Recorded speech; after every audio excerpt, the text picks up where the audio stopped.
All right, we're on. Hey, y'all. Kevin out here, or shall I say, what is going on, world? Kevin out here with your Manly Musings podcast. And I would like to welcome you to the Musings Mania. As you can see, we have the wrestling squad out here. We got Joe Mack here. We got Leland here. And Cyrus is supposed to be here, but so it looks like we're going to have my guy Joss, aka 1/3 of the Filibusters, owner of the 12 truck, on here. So he's gonna talk wrestling with us while he's actually in the truck right now. That's why you only see his name on the screen if you're watching on the YouTube. So if you guys want to say what's up to everybody that's watching on the YouTube universe, that'd be amazing. What's up, everyone? There it is. Love Finish it. the story. Finish that story. There you go. All right. So, team apparel today. It's great to see you guys back. So today, in honor of the wrestling podcast, I am wearing my Shawn Michaels Wrestling Academy t-shirts.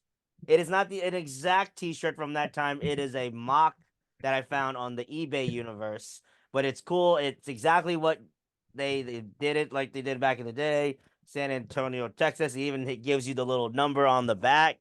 But that is what my team apparel is today. Joe, what are we rocking? Got a little American Nightmare, Cody Rhodes Bullet Club style. Yes. Side. This is from Love that. his time in New Japan when he was with the Bullet Club. Shocker, I think Cody finishes his story this year, hence why I'm wearing the Cody Rhodes. Okay. Yes. Leland, what about you, sir? Doesn't get. Oh. Got just rocking a little FTR gear here. Yes. Gotta FTR. represent AEW. You guys know I'm an AEW guy. Of course. Always. Always. Hey, Joss, I think you were talking to a customer, but are you rocking any wrestling gear while you're on your truck? Maybe. But he Oh, my Bullet Club, Finn Balor Club. Sure. Ah, yes, Valor Club. Love that one. There you go. All right, cool. So, weekly sports update. I just, right now it's March Madness bracket challenge. So, as you guys have seen on the social medias, the Manly Musings has a bracket challenge in which we had a bunch of people on the podcast or guests that have been a part of the podcast in the bracket challenge. Everybody in this Zoom room is in our bracket challenge. Mine is struggling. Joe, Leland, you want to give us an update on yours? Threw it away after Thursday. Yep. Mine's just bad. Just real bad. Yes. Shout out to Kentucky for breaking a lot of our hearts. If I would have known the stats on them, I should have just maybe taken them or at least lose like one win, one more game. I did not expect them to just completely blow up like they did. And I'm not like a Kentucky alum or anything, because I know a lot of those people are calling for John Calipari's head. But hey, when a guy makes 10 threes in a game and all he does is shoot 3-pointers, it's kind of hard for you to stop. Calipari can't get out on the floor and play defense himself. That's the problem. That is also the case too. And just watching that Kentucky team, they had a lot of talent. It's just that I feel like they just crumbled under the pressure in the last moments. When I watched the last couple of games, the last second of that game, it's like turnover here, bad pass here, like bad shot there. You're not a 3-point shooting team, so why you keep shooting all these damn 3-pointers? So Calipari, I'm sure you'll figure it out, but we have now learned in this NIL era, you can have all these talented players you want, but if you don't have the chemistry, it's not going to get you too far like it did in years past. So, but it's really funny. Shout out to my friend Michelle with 1 L and Michelle with 2 L's. They're currently tied for first place. And Joe, you talked about it right before we hit record. If there is a year, if you didn't know anything about March Madness to fill out a bracket, this is the year to do it. Absolutely. I'm not gonna lie. So I did. My goal is, And Merritt, when he hears this, he's gonna probably curse me out for it. My goal is that I want to bring back that Manly Musing title belt back to the Garden State. Whether if Joe had it, Cyrus had it, if Joss had it, I was throwing it out there that everybody. I want everybody to go in so we can get this belt to stay in Jersey. So I have to have Merritt forcibly send it away. And there was a point where right now Merritt is in like second place, second or third right now. So it's I think the key game when I look over all the brackets, because I've just been like hunting to see who's winning and who's not winning. It's gonna come down to the Houston game, and it's gonna come down to the Duke game on I think is gonna win it. Now, if you end the UConn, because half the bracket challenge, UConn was chosen. If they lose, then it's just gonna be a complete topsy-turvy mess. Yeah. But then again, that's kind of why we love the madness.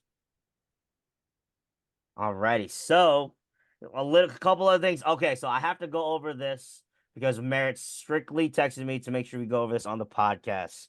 So for our weekly sports update, the NFL owners approve a massive revamp of the kickoff play. Have you guys heard about this? Yeah. What are your guys' thoughts on it? There's so many kickoffs that aren't returned anyway these days. To increase the returns, they're making these rules, but they're also changing where the players are standing to decrease the collidability, if that makes sense. So maybe 1 or 2 out of 10 kicks in 2023 were actually either brought out of the end zone or returnable. That number is going to go up drastically, but I also think there'll be less injuries. We shouldn't be seeing as many injuries.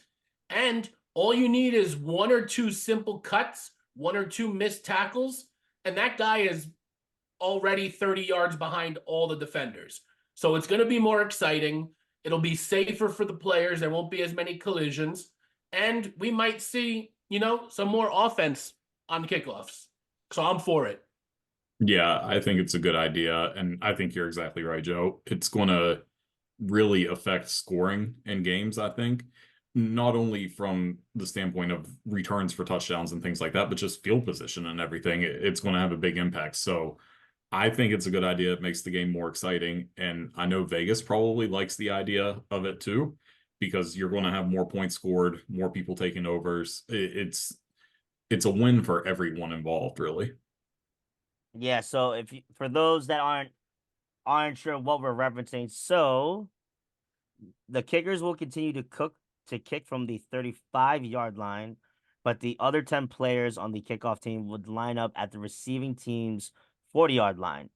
At least 9 members of the return team would line up in what they call a setup zone between the 35 and 30-yard line, and up to 2 returners can line up in what they call the landing zone between the goal line and 20-yard line. So, hey, I'm all for it if it has less people getting hurt and more scoring on the board. I think, we can all agree with that.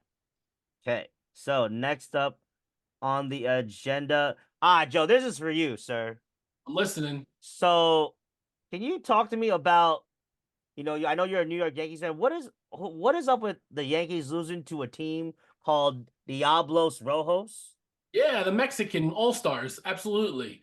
So, first things first, spring training doesn't matter. The Yankees are still doing split sessions. Half the team was in Mexico, the other half was still in Florida, playing like the Marlins and the Rays and grapefruit spring training baseball. It's not relevant. It was a showcase. It was fun. It was nice seeing Robinson Cano, one of my favorite players of all time. Yes, as I see in the background those Jerseys and jerseys. autographs behind me. It's really nice seeing him still swing the bat really nicely. He has Love probably it. the second favorite swing of all time behind Griffey Jr. And great. That's great. It was great publicity for the Mexican fans, and I'm looking forward to Thursday. Yes, absolutely. So a couple other things to go over. So, in college, Pac-12, the Oregon State and Washington State had a settlement with the rest of the members that are leaving the Pac-12. Just some little quick hitters. The departing schools will have $500 million withheld during the 2024 fiscal year for a total of $50 million under their settlement. And then each of the departing schools will also each pay $1.5 million in supplemental contribution to the conference that will be used by the remaining schools to navigate an uncertain future. So, shout out to the two schools that pretty much just got left in the dust, unfortunately, in this big game of college realignment. I'm pretty sure those two schools will hopefully find homes elsewhere. If not, they can be independents and kind of do whatever they want. But good for them. It's just a shame because I felt like this year the Pac-12 had such a hell of a year as a conference overall. To the fact that is now the last time we're gonna hear about them as a conference, it sucks. But now the Big 12, Leland, we're gonna see the likes of Colorado, Arizona State next year, and the Big Ten and Washington is Yeah. going. Oregon. Oregon, they're gonna be going to all that USC and UCLA going to see teams like Rutgers and Michigan and Ohio State. And I just cannot wait to see how the hell that's going to play out and how these teams are going to be able to handle all that travel. But hey, I'm just happy I'm not an AD to do that. That is way farther through the pay grade. Any other thoughts on that one, guys? In a 3-week period, Washington goes to Indiana, comes home in Indiana, like the state of Indiana. Then they go home to play Michigan in a national championship rematch in Washington. And then the following week, they go to Penn State to play the Nittany Lions. Murderers Row. Murderers Row. Oh my goodness. I don't remember. Leland, do we have a schedule like that with our Mountaineers? Honestly, I don't remember anything except like the first 3 games of the schedule. Yeah, because I know we have the big tough game against Penn State. We got at Pitt this year. Yep. I think from what I remember is the times that we go out west, what they did was we go out west, we got a bye week, and then when we go out again, the second bye week comes. Here's West Virginia's schedule. I'll run down real quick, okay? Okay. Yes, what we got? Start off the season versus Penn State in Morgantown. Leland, I know you'll be there. Oh yeah. Next week is versus Albany in Morgantown. Okay. Big showdown. September 14th at Pittsburgh. I will be at that one. September 21st, Morgantown versus Kansas. Okay. Then it's the October 5th at Oklahoma State. October 12th, home versus Iowa State. October 19th, home versus Kansas State. And then you're on the road the 26th of October versus Arizona. Okay, then you have a bye week. After the bye week, on the road at Cincinnati, November 9th. Okay. Home versus Baylor, the 16th. Home versus UCF, the 23rd of November. And then on November 30th, you are at Texas Tech to end your season. All right. So one West Coast trip is not bad at all. We don't have a Murderers Row as much as the Washington Huskies, but hey, the fact that we're gonna be playing in Arizona in October, something that I didn't think about that would ever happen. So we'll take it. Real quick side note, Kev, I might be trying to entice a couple of you guys to join me for a we out here because Washington is going to play at Rutgers this year. Oh, you let me know the date and we can make this happen. Do a little, manly musings, we out here, bow down podcast. Yes, I'm in. Just let me know the date and I will make sure I take off because I'm totally down for it. All right, cool. Yes. All right. So now with that, we have one more. I want to know your thoughts on this one. The Raptors, Jonte Porter, and the betting issues regarding him. Have you guys heard about this? Oh yeah. Yeah, so basically, the NBA is investigating Porter for multiple instances of betting irregularities. Issues with some prop bets involving Porter from games on January 26th and March 20th. A couple of the prop bets. Let's see. So, in the game against the Clippers on January 26th, there was an increased betting interest under the Porter props, which for the night were set at 5.5 points, 4.5 rebounds, and 1.5 assists. There was also an over slash under for Porter's made 3-pointers, which was 0.5. And in that evening, Porter only played just 4 minutes, in which the Raptors called was an eye injury. So then afterwards, then the other game that I talked about, let's see, where is the other one? Pretty much. Oh, so on March 20th, Porter played just 3 minutes before exiting because of what the Raptors called was an illness and did not return. He didn't score one after attempting a shot and had 2 rebounds, and the sports books had his over under set at 7.5 points and 5.5 rebounds. So yeah, I feel like with him and them finding out all of these different things about him, I feel like the end, if he is proven guilty of being a part of it, I think they're gonna try and make an example of him. Absolutely. Yeah, I think so too. And it's pretty obvious that he was involved with it, especially when you look at in FanDuel or DraftKings, I don't remember which one it was, but both times that he was out, his unders were some of the most bet props of the NBA for that night. Yeah. And like, who's betting on Jonte Porter props? You're a degenerate if you're doing that, but you also know something if you're doing that. So he's 100% guilty. There's no way he's not, but it will be interesting to see how harsh the punishment is because I do think they'll bring the hammer down on him. Yeah. Yeah. I agree. It's really funny because the prop bets are a huge thing in nowadays, especially in basketball. You think about when you watch an NBA game on just TV, how many of those DraftKings like ads you get on there. So I'm really curious to see like if something like that is gonna change. But very interesting development that I did not see coming, nor did I think of the player who would be doing it, of course, and it's Jonte Porter, because really, who really is gonna be, like you said, Leland, who is putting prop bets on Jonte Porter? What does he even play on the bench? I didn't even know who he was. The only thing I knew is that he's Michael Porter Jr.'s like brother.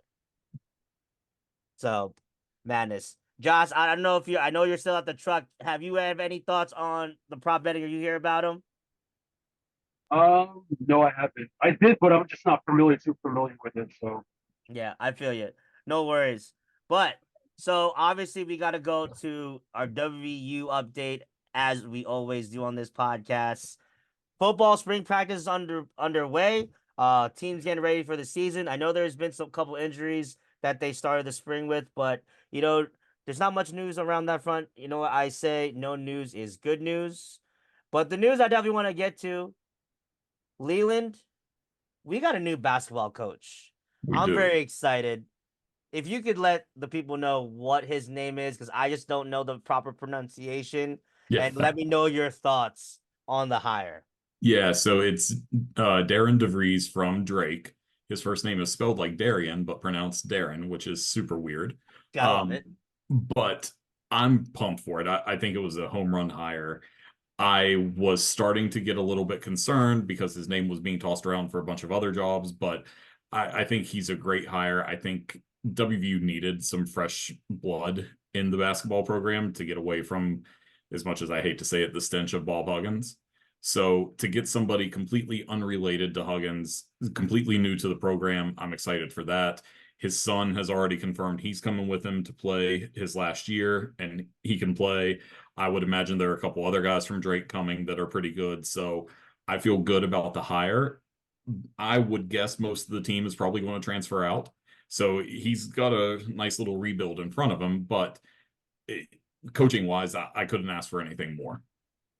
Yeah, I completely agree. I knew it was gonna be between him and the coach from James Madison. Mhm. But I'm excited. I think we could have hit a home run with either or. I Yep. do know Darren's is a little his experience is a little bit more than Binghamton from James Madison. But you said it yourself, Leland, and you've been a longer West Virginia fan from me than me. So just I think it's just a really good different fresh blood in the place, something that's new. And it's something that program hasn't had since I've been in school there. Yeah. So, you're talking around close to almost 20 years of like the same thing, continuously always reinventing. But now we got a coach, he's a younger coach, fresh, he's gonna bring his son with him, and his son, he was like one of the top scorers in the whole Ohio Valley Conference. Super excited for him. There's a lot of rumors around that some of the top players from Drake are gonna come over. We talked about the amount of players that are left on this team. Maybe one or two stay, who knows? But I think he's gonna have his hands to pretty much get who he wants in the program. Yeah. I don't know what his coaching staff is gonna look like, who he's gonna bring over from Drake, but I think it can only be after this year, there's really no other place to go but up. Yeah. It can only go up from this year. So, like, you know, I think I'm just excited to see what transpires next and see what he can bring to the table now that he has the resources that we have at WVU. Uh, Yep. but yeah, so with that, we go from one side of basketball to the other side of basketball. Our women's team played the Iowa University Hawkeyes in a 1 versus 8 matchup. I want to give kudos to our ladies team. They did not win the game. They lost to by about 8 points. But I will tell you, for anybody that watched that game, I think this just proved that these whole home courts on the number one seeds don't make any sense. You pretty much give none of those other teams an advantage to win a game at all. Um, if I can give you guys some little stats that I have from the game, they're kind of preposterous, as I should say. So let me give you guys this one. So, free throws yesterday. West Virginia was 3 for 5. Iowa, 21 for 26. I mean, come on now. That's crazy. That refs, y'all need to do better. I think there was even a stat where there was at one point, yes, shout out to my guy John Terry, W alum, for putting this up. Iowa had 10 fouls, West Virginia 26 fouls at one point.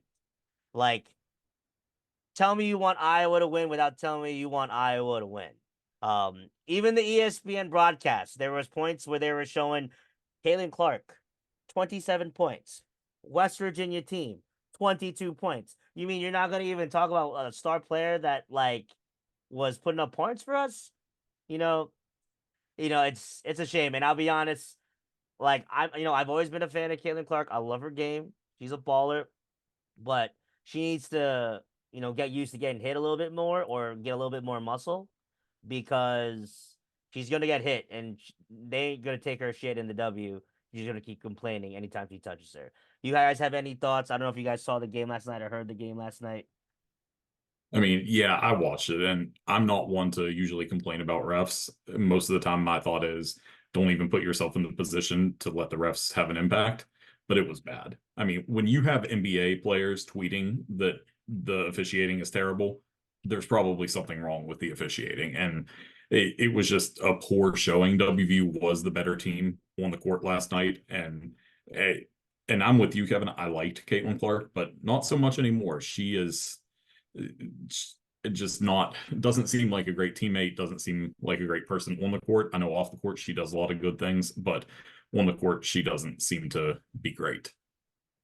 I also I don't like the idea of the higher ranked team having home court advantage in the first two rounds.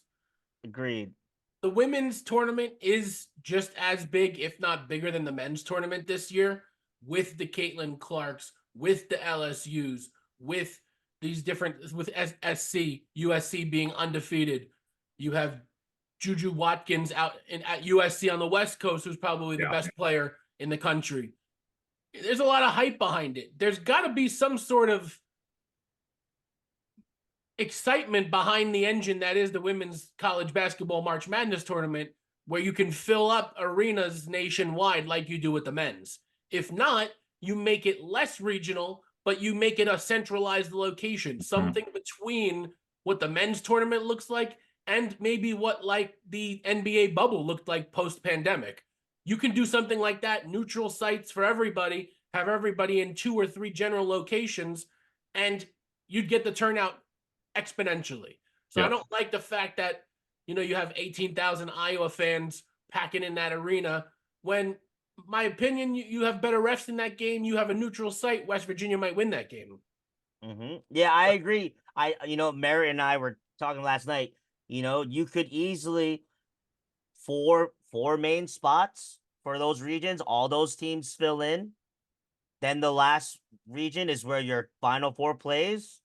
And then you get those top 4 hotbeds in between everybody. They can just filter in everywhere. All those fans can connect because you're talking about 16 teams and from all over the world that can go ahead and fill that city and get some good business for that city.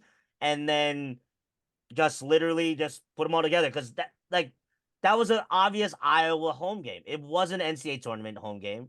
It's an Iowa home game, and obviously I know that there's some different little things that they had to go through. Like for example, this is the first year that March Madness was allowed to be on the court for a women's game, which I had no idea. It only used to say women's basketball. So now that they have those rights and now that the women had that star power, I agree with you, Joe. There should have been some more thought in making this tournament. Like if you want to make it as big as the men's or bigger, you should have done something different. You need 5 cities. You could do New York, you could do Chicago, you could do Houston, you could do New Orleans, and a 5th city. And each of the 5 cities, you have 4 regions, and then the 5th city hosts the Final 4 and the championship game. Yep. Done. We just need, and I'm sure with all the different places that are like with big women's teams, you get one team in the Northeast, you get some random place in like the Mid South, you get somebody over in the Upper West, and then somebody, in that southern region, like maybe somewhere around Texas, and then a Final 4 somewhere big. I mean, I think that would be completely easy for them. But, that's just a food for thought out there because there's no way that the number 1 and number 2 seeds get to just waltz into the Sweet 16. You might as well cut the bracket in half at that point. If that's what you want to do, you just have it with those main teams. But enough of my venting session. We're good there. It is time. First time since season 2, episode 20. We have the wrestling podcast. I've been waiting for this forever. I'm excited. So a couple things. My question is, it's been a couple months, lots of different acquisitions. We'll start with you, Leland. What has been the biggest wrestling acquisition thus far in the last 6 months? So I'm referencing a wrestler going to a different promotion. What do you think has been one of the biggest ones in the last 6 months? That's a tough question. And the reason for that is I don't think the biggest thing has been an acquisition. I think maybe the biggest thing has been the return of The Rock, which I guess is an acquisition. That's been huge. I think Punk going back to WWE is big. Will Ospreay and Okada to AEW is huge. I saw Ospreay's first official AEW match at Revolution. I was there for Sting's last match, and it was incredible. Him and Takeshita tore the house down. It was amazing. But I mean, I think from a grand scale, the return of The Rock is probably the biggest thing that has happened in the last 6 months. That's an incredible answer. Joe, what about you, sir? Yeah, I like what Leland's going with the return of The Rock. I think yesterday's Raw is the best episode of free wrestling television we've had since the Attitude Era. Everything they're doing, WWE is firing on all cylinders. So I'm agreeing with him, with Leland on that. However, the best acquisition is easily Will Ospreay. He is the best wrestler we've seen since prime Kenny Omega New Japan wrestling. Like, I'm talking 2015 Kenny Omega, Bullet Club Kenny Omega. He's the best wrestler in the world. He is over like Rover when it comes to speaking to the fans. And every single match he has is must-watch television. He's got a match coming up with Bryan Danielson, who's arguably the best technical wrestler of our lifetime. And I'm going to do everything in my power to make sure I get to watch that match live. Yeah. So Ospreay is the biggest acquisition, bigger than Okada, bigger than Mercedes Moné for AEW, in my opinion. The Rock, you could say The Rock is his biggest acquisition is TKO and being on the board, and that ties everything in. But I think strictly wrestling moving forward, it's got to be Ospreay. Love that. Josh, what is your thoughts? Biggest acquisition in the last 2 and 6 months? I gotta say Will Ospreay, man. What? Biggest acquisition, Will Ospreay. Yeah. Okay. Um, Okay. Why? Why so? he's just so talented, man. He just has that aura, especially his promo skills. Like, personally, me, I think, I don't want to, like, get eyes rolled, but I think he's, because of age, I think he's better than, what's it called, the cleaner, Kenny Omega. Oh yeah, I mean Will Ospreay's that guy. He's special. Yeah. I mean, I know like WWE tried to get him, but I think I think I would almost rather him if he ever does make the jump to WWE. I think I'd want him to just have hella fun in AEW first because But do you think if he signed with WWE, do you think they're gonna put handcuffs on him? Or I guess because now Vince McMahon's gone out of the what's it called equation. Triple H, him, he loves indie wrestling, so like I always wonder. yeah, I mean it's a different time now. Vince is no longer there. The chosen, the one who called for the chosen one, is no longer here anymore. But so I went for my answer. I'm looking at it from big picture. I know from strictly wrestling, Will Ospreay is definitely up there.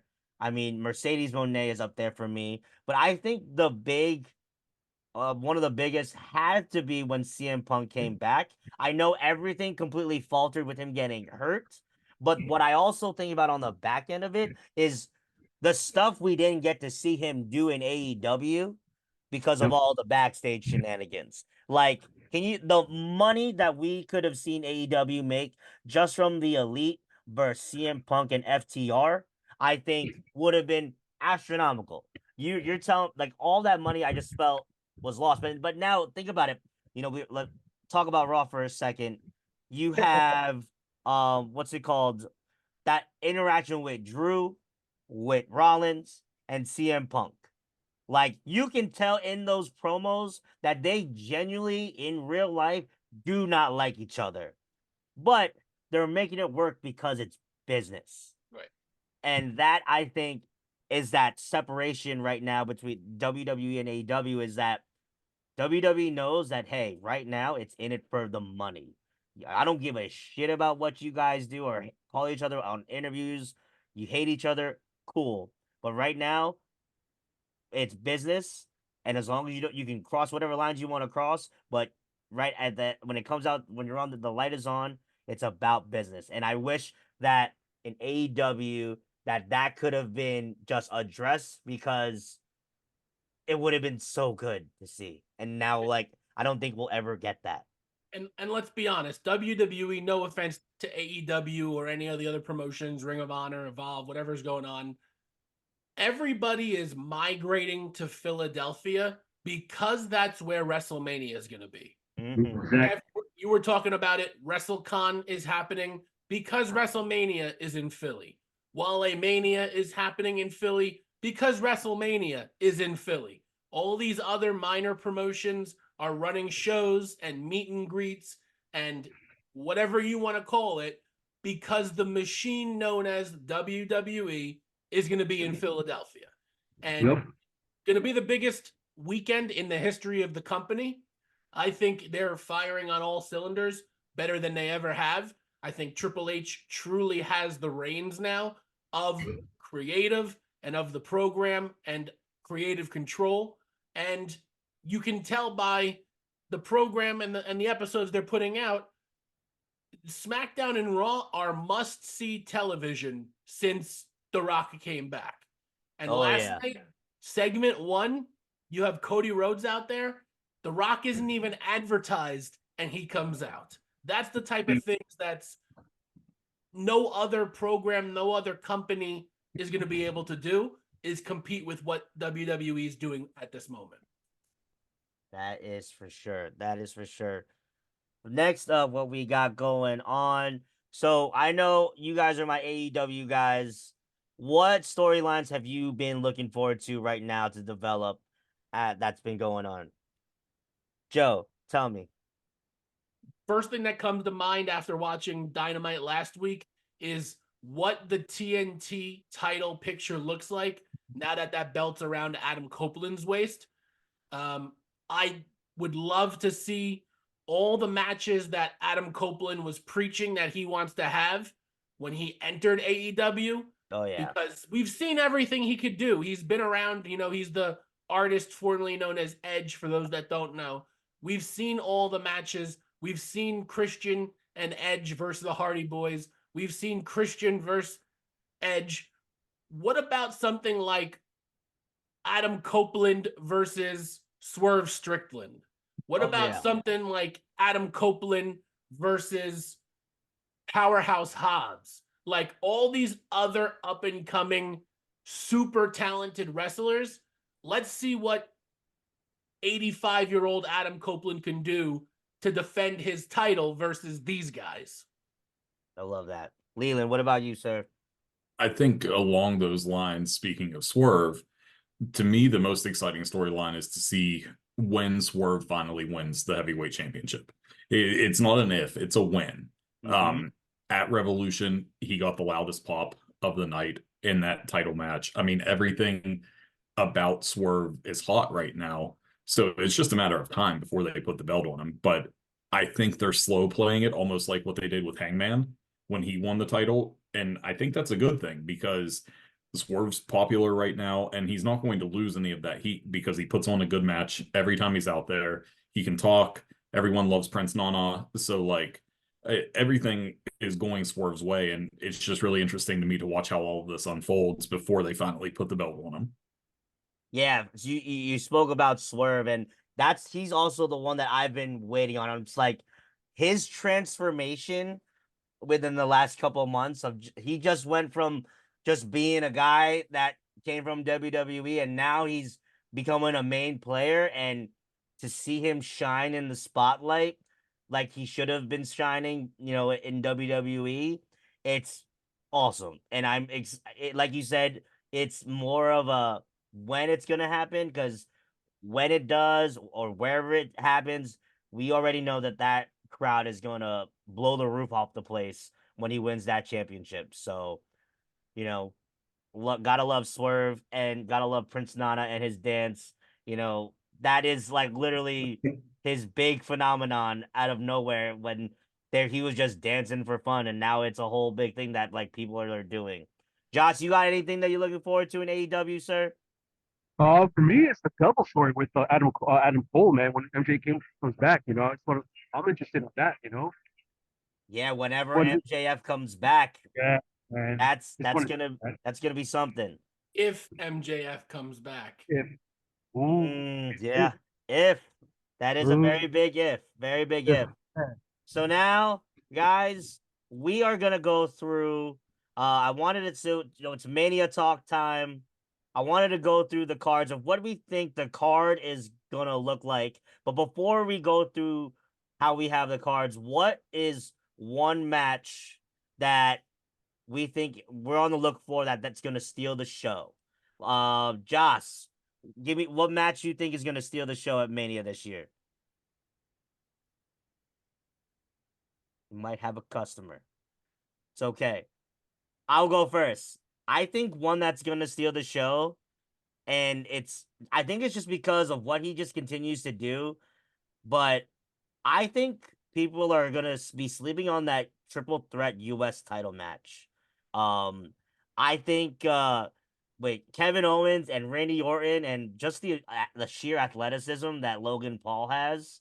I think he's. I think they're gonna show a lot more than we're expecting. I can only imagine some sort of high flying thing where Logan Paul jumps from one side of the ring, doubles a backflip, and then Randy Orton just catches him with an RKO, and then a stunner from Owens happens or something like that.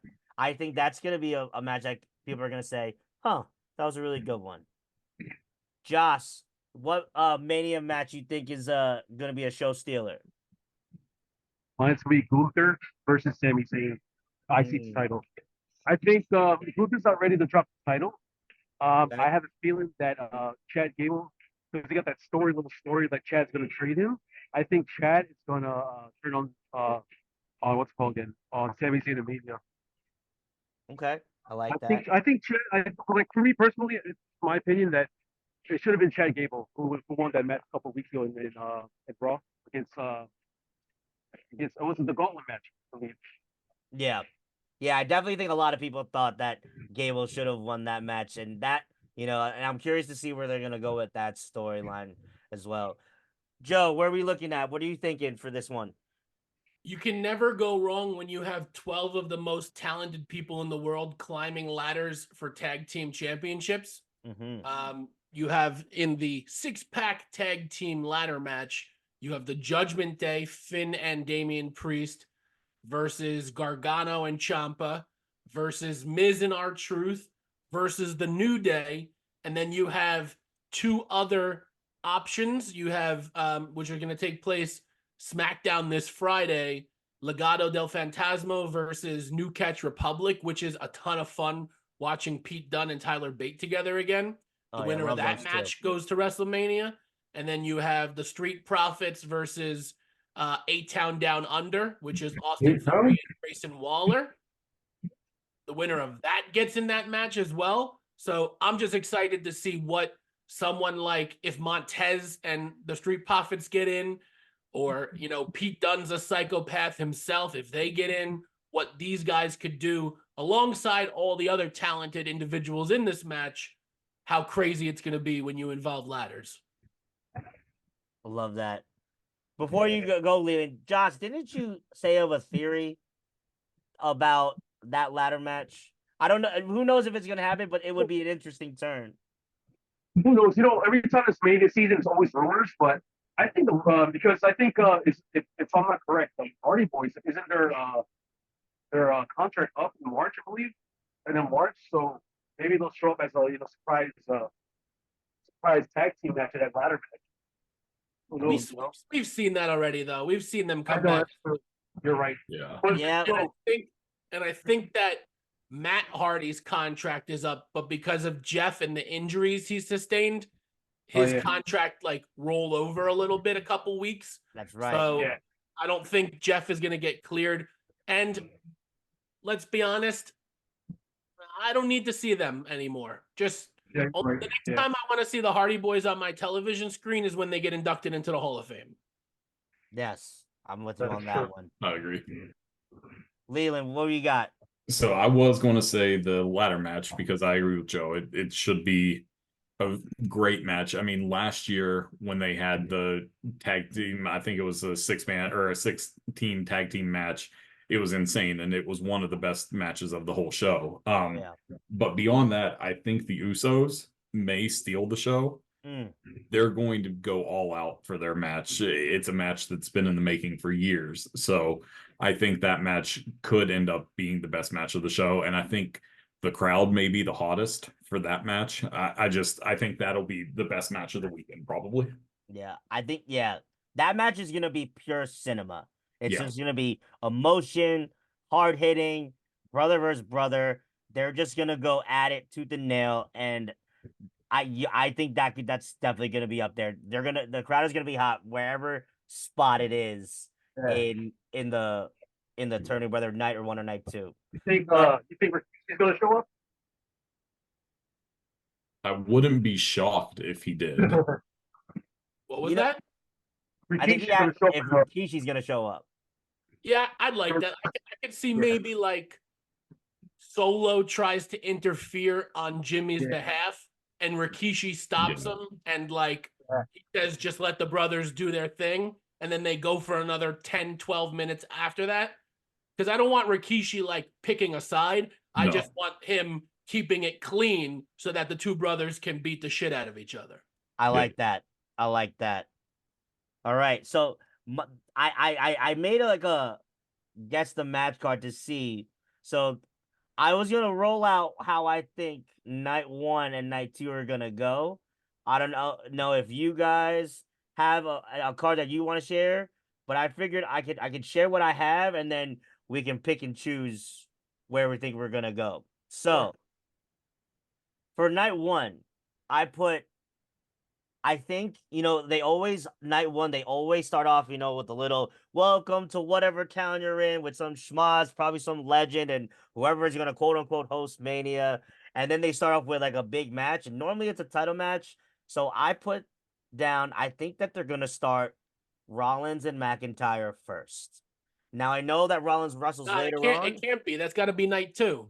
Well, so my thought process is something happens in that match in which Drew gets the title, in which some will further something along afterwards. That was my idea. Josh told me the same thing, that it should be night 2 for that one too. I think they actually announced it as night 2 because Yeah. they have the tag match on night 1, and they're not going to have Seth do double duty in one night. That's true. All right. Yeah. So that's cool. So if anything, I think when you take that one out, I think you're gonna get one of those other titles. The IC title first, or the US title is going to go that first slot there. Then I probably would put like one of those random matches. So like an LA Knight versus AJ Styles. I could see rolling in number 2. Then I would say possibly you want the women's title. I don't know. Did they say anything of which women's title is going where yet? No. Because I would definitely think maybe Bailey Bailey. Io, Bailey, yeah. Bailey Io would go night 1, because I think they're gonna have Becky and Rhea go night 2 for the bigger stars. Then you're probably, because now I think what would normally happen, I think, would be one of those schmozzy matches that we haven't gotten yet, that hasn't been fully confirmed, like possibly like the whole Street Profits group versus the Authors of Pain Carrying Cross group, or even I'm thinking possibly the I know there's been talks of Bianca Belair and Naomi versus the Kabuki Warriors. I could see that being like a breather match between after, somewhere there. And then, of course, obviously, the tag match with The Rock and Roman versus Cody Seth would obviously headline night 1. I think you have to start night 1. I'm going to paint the picture for you guys, okay? Paint it. What city are they in for WrestleMania? They're in Philly. They're in Philly. Who has been very active on social media the last 3 or 4 days, who represents Philly as one of the most known rappers in the world? Sir Meek Mill. Okay. I think you have Meek Mill start off the night rapping Dreams and Nightmares, and then to keep the crowd hype, you go right into Uso versus Uso. Oh, I think that is the way to start night 1. First, I like that. Yeah. first wrestler that gets introduced is Jey Uso, and that crowd is going to be going bananas. Yeah. they're gonna do the whole dance thing. I could already One- see it. One of the best entrants now. Yeah. Hype entrance. Yeah. I like that. And then for night 2, I think you have to start the night off with something like the ladder match, something that's going to get people in their seats, something that is going to go crazy. Someone's going to do something we've never seen before with a ladder on a table or a wrestling ring. And I think that's how you start night 2. Obviously, we know the last match on night 1 is going to be Seth and Cody versus Roman and Rock. Mm-hmm. For Bloodline rules for night 2, I'm assuming they want to stack the deck even higher against Cody. So you have Roman and Rock go over night 1. Okay. Maybe Seth gets injured. Seth, quote unquote, gets injured, and that plays into account his match versus Drew on night 2. I think Drew dog walks him. I think Drew Claymore kicks his head off, and I think he just absolutely squashes Seth and Ooh. takes the title off him. And then that could play into what could potentially happen at the end of the night when it's Roman versus Cody. So I like it. I like that. Leland, your thoughts on how this card is going to look? Yeah, I think something like what Joe's saying is definitely going to happen. I could also see a scenario where night 2, usually the second spot of the night is the worst match and the crowd is the least hyped. So I could see them doing something like LA Knight and AJ Styles there, Mm-hmm. not because those two deserve that. They absolutely do not. But that match just isn't as high stakes as the other matches. So Right. I could see that being slotted in the second slot for either night 1 or night 2. Another match that I could see, and I've seen some smoke around it, is Dominic and Rey Mysterio going at it again, and this being Rey's last match. So we'll see about that, but I think that does slot in somehow in one of the 2 nights. That's right. Because I'm curious if it's going to be Dom versus Ray, or are they going to do something with Santos and Dom with Ray and either like Dragon Lee or something like that. And I would look for Andrade to get involved in that as well. yeah, I'm very intrigued in where Andrade could land. Yeah. I heard rumblings of a potential hair versus mask match where it's Ray versus Santos, which would be cool. Have Santos get his head shaved. But there's a lot of, Kevin, you were kind of hitting on this before. There's still a lot of question marks on certain WWE superstars. Where is Jade Cargill? What is she going to do? You can't not have Jade Cargill at WrestleMania 40. Yeah. Oh, yeah. So she's got to have some sort of match. Your biggest superstar since prime John Cena is Bianca Belair. Where is she on the card? Is the Andre Memorial Battle Royal going to happen? If so, you could throw a bunch of people in that. That's fine. Mm-hmm. But, in past years, they've done that on SmackDown before the Hall of Fame. Are they going to do that on a pre-show? What about LWO versus Legado? Mm-hmm. That's got to be somewhere on there. That's like a blood feud. Andrade, Ray, Dom. Is Solo Sikoa going to actually have a match, or is he just going to stand around with his thumb up? Yeah. So a lot of questions about filling out the rest of this card in my eyes. Don't get me wrong, the 10 matches they have announced, I am hyped for, but I need another 3 or 4 matches minimum to kind of put a bow on everything. Yeah, and I'm even thinking about we have pretty much 2 main women's matches right now with Rhea, Becky, and then Io and Bailey. What about your ladies like Liv Morgan? Where's she? You're gonna tell me we're not gonna put her on pay-per-view or for something? What about the women's tag team titles? Mm-hmm. Yeah, the Kabuki Warriors. I keep hearing a lot of rumblings of a 6-man tag match with all other 3 members of Damage Control, with Bianca and Naomi, with the addition of Jade Cargill after the interaction they had on SmackDown a couple weeks back. So I could definitely see something like that happening if we're gonna include Jade. But this is a very stacked card, and I guess we still have this Friday SmackDown, and then go home next week Raw in Brooklyn, and then SmackDown again. So we still got a lot of questions to be answered, but it's gonna be interesting. Joe, if your thing, I'm at night one with Joss. If I end up seeing Dream and Nightmares, I'm gonna do whatever I can to get that on the We Out Here portion and see if Andrew can wiggle out room so we can put it on there without getting copyrighted. Yeah, Because that would be legit. that'd be sick. I love it. All right, guys. Question- Go ahead, Wait, Josh. You had a question? Go ahead. I have two questions. Uh-oh. Are you more excited, hyped this Mania than last year? Because for me, I'm like so hyped about this Mania than last year. And another one, the Roman versus Cody match night two. It's gonna be so overbooked, but it's gonna be bananas. Like we're gonna see some new bloodline members, and I think we're gonna see. I was telling Kevin this morning. I don't know what's gonna happen, but I think it's gonna be a one-off, like just for a day. Maybe hopefully Tony Khan gets permission of Dustin Rhodes showing up. It has to, to help brother. That's just my opinion. You never know. I mean, honestly, we're in the age of Triple H being in charge.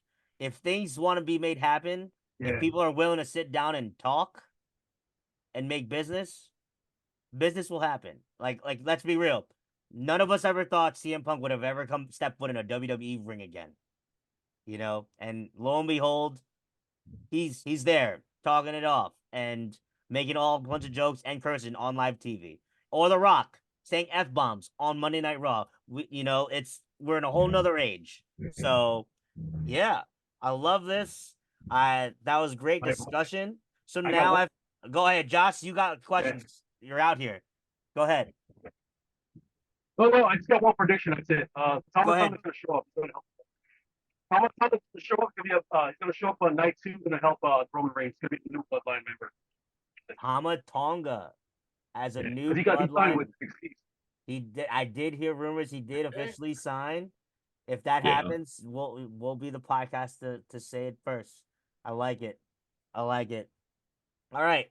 So I figured I'd do a little fun game. I found these random little like wrestling questions. So I figured if we'll just go around. You guys give me a number from 1 to 20, and then I figured we can just answer the question as like a get to know you because we haven't like had our wrestling podcast in a while, so it'd be good for people to know more about our wrestling fandom more. So, Joe, you first. Number from 1 to 20. 13. 13. All right. Ooh, this is a good one. Favorite match of the year so far.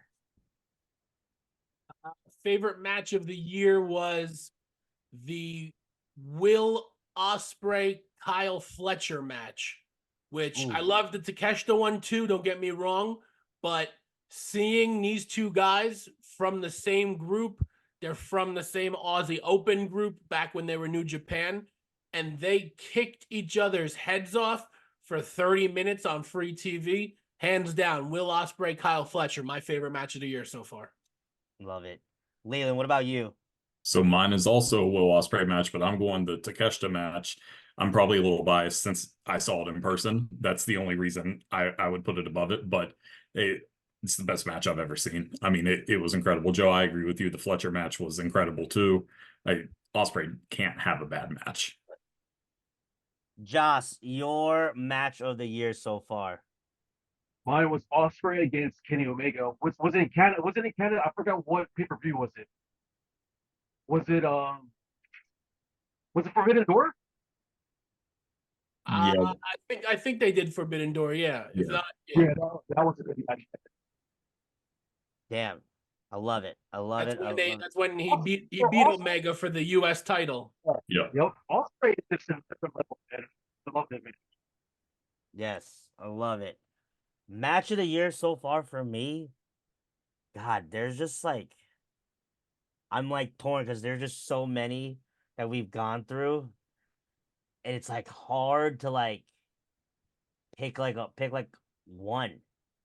Because like then when you throw in all those crazy AEW matches that you see on live TV, I'm not gonna lie, I wasn't prepared for this question. I gotta get back to you all on that one. But Leland, give me a number, 1 to 20. Number 10. Number 10. All right. Okay. Leland, your least favorite wrestler at this moment. Oh, that's a good one. Least favorite at this moment. Um,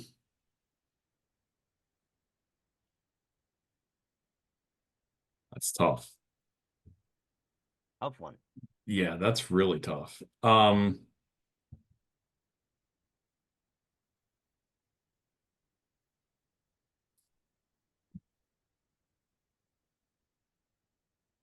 I'm trying to think. That's a really tough question. Yeah. I think I might go with Chris Jericho. Okay. I just and I respect everything Jericho's done, but it's almost time to hang him up for him. He just can't move in the ring like he used to. I think he's lost a lot of touch with the crowd that he used to have.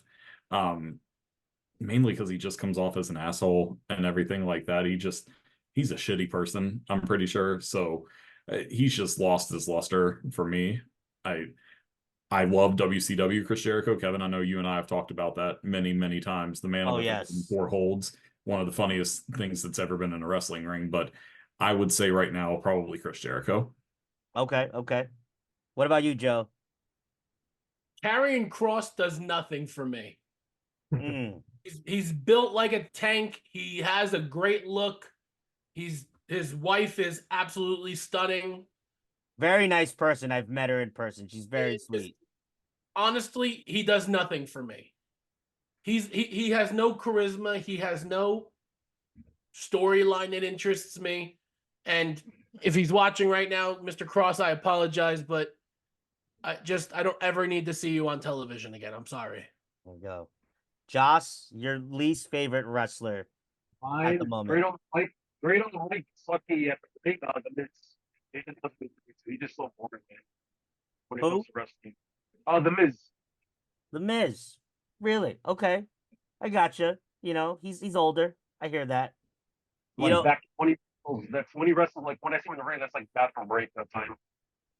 no, I feel that. Yeah, for me, I would also go Chris Jericho as well, Leland. I just feel like he just doesn't move as well as he used to. Like I feel like he's just so much older.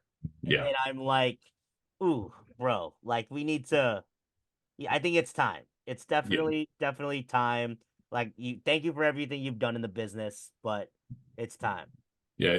He's done a great job of reinventing himself over and over and over again, but I just don't think he can reinvent himself this time. I agree. I think just how many reinventions can you do and Right, just not it be the same? Come on, baby! Like right. every time, you know. Gotcha. All right, Joss, 1 to 20. Give me a number. Number 7. Number 7. Ooh, this is a fun one. Josh, what is your favorite title belt of all time? Man, Bret Which one? Hart's when he the Winged Eagle. Winged Eagle. Okay. Love that. Love that. What I about just you? saw. Go ahead. Go ahead, Josh. I'm sorry. Leland, yours. Your favorite title belt of all time. I think favorite of all time might be Stone Cold Smoking Skull belt. And Yeah. it was cheesy, but that's a cool looking belt. Yeah. If you think about like best customization belts for a superstar, like his smoking skull belt where it actually had like the smoke in it, Yeah. hands down one of the best ones all ever. I also am in agreement. The Winged Eagle belt is my favorite, just because of the fact that all of the superstars that I've grown up watching have held it. Shawn Michaels, you think about Bret Hart, you think about Big Daddy Cool Diesel, The Undertaker, that new generation of WWE/F wrestlers that came up. Just it's the best one. I have a replica of that belt in my room because I bought it when I won my first ever fantasy football league. It is my favorite belt, and it's my favorite thing to show off all the time. And it's a heavy SOB. Joss has seen it before. It is crazy. Um, so let me pick a number. I'll put this out. What was that? Joe didn't pick a belt. Oh, Joe is gonna pick a belt. He just stepped away for just a quick moment. Oh, So let me see. Let's go with. I'll go with number 6. So this one is your favorite, your favorite thing to watch on the network. Okay. So that's actually funny that we have this question. Oh, so Joe, real quick, the question that landed on is your favorite title belt ever. Oh, big gold. No question. Big Big gold. gold. Ric Flair, big gold WCW. End of discussion. Yes. So the question that I got is number 6, uh favorite thing to watch on the network if you were to just turn on something on the network. So for me, I love their documentaries, and I was just watching one of them. One of the best documentaries ever that WWE did was the rise and fall of ECW. They did the rise and fall of WCW, and I love that one because at that time when they brought those out, there was no such thing ever as them like talking about things that happened backstage. And I think that that DVD specifically kind of changed the game on like how they talked about wrestling, because that's how now like backstage stuff, like we talk about backstage stuff all the time now. So I would go with that one. I was just watching that earlier and it made me think of that one when that question came up. So uh Joe, what about you? Thing to watch on the network. I love I don't know if they're still doing it, but Table for Three, where Yes. they have three people, whether it's like WCW legends when it was like Sting, DDP, and Vader, or like the New Day did an episode, the Mm-hmm. Click did an episode, NWO. Just like have them sit around tell stories is what I live for. So Love that. Leland, what about you? There for a while, Edge and Christian had a show on there, and it was insanely stupid, but it made me laugh every time I watched it. That would be one, but I agree with Table for Three. That was solid, and that was really one of the first times I can remember them letting other people talk about other companies that weren't ECW and WCW, Mm-hmm. because Sting and AJ Styles talked about the six-sided ring in TNA, and you just didn't see that before. Yes. Josh, what about you? Your thing to watch on the network. so you remember the drive along? Oh, the drive along. Yes. If you see the real person, you see the real person without their character on the face. That was my favorite. Yes. It's like That's a good one. That's a good one. All right, I'm gonna ask two more and then we'll wrap this thing up. Alrighty. So first one. There is it. So I'm just gonna go scroll down, close my eyes, pick the first one that I see. Ah, favorite match stipulation. Whoever wants to go. Hell in a Cell. I love that. Love that. Can't go wrong with Hell in a Cell. What about you, Leland? I think just the classic ladder match. I mean, it's Mm, always entertaining.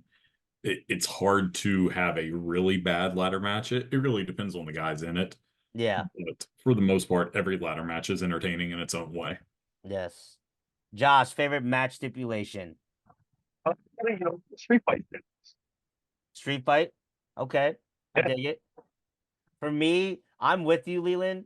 I'm with ladder match, but I think I also just from sheer memory, when you add tables and chairs to that, Yeah. oh my. Oh my is right. And then to end it off, favorite WrestleMania memory.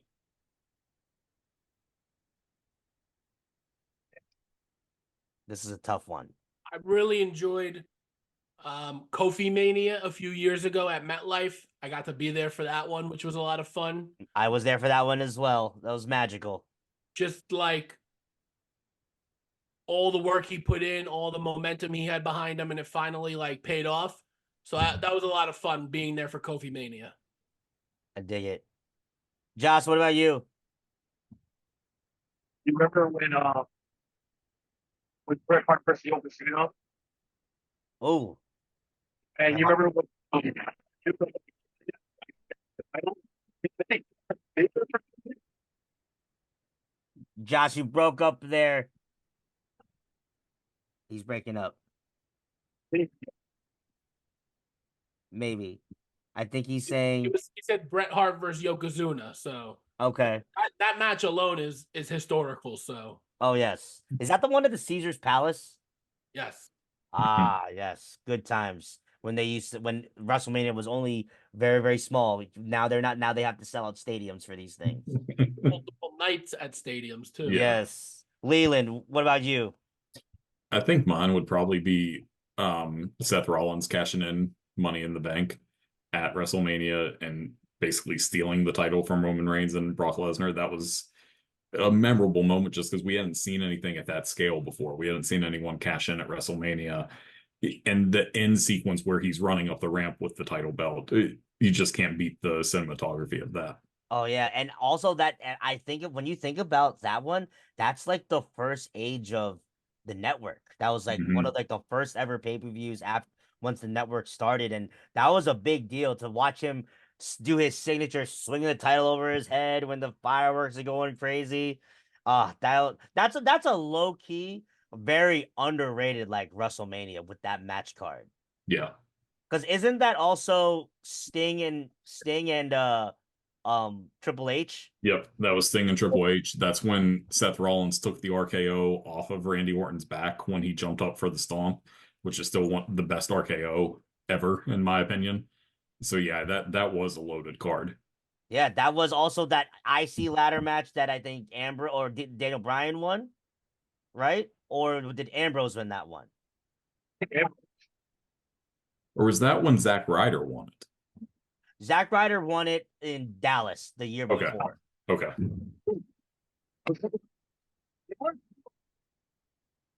I didn't hear. was it six?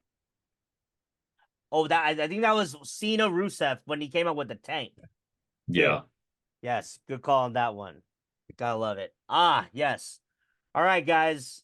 So we have reached the time of that time of night where we wrap things up, but I would be remiss if I did not end the podcast with asking the filibusters questions of the day. So, first things first, let me go ahead and make sure I got these ones ready. So, you guys, whoever wants to go first, if you guys could be one thing of either a musician or a movie star, which one would you choose? Movie star easily. Okay. You don't gotta keep making music. You don't gotta go on tours.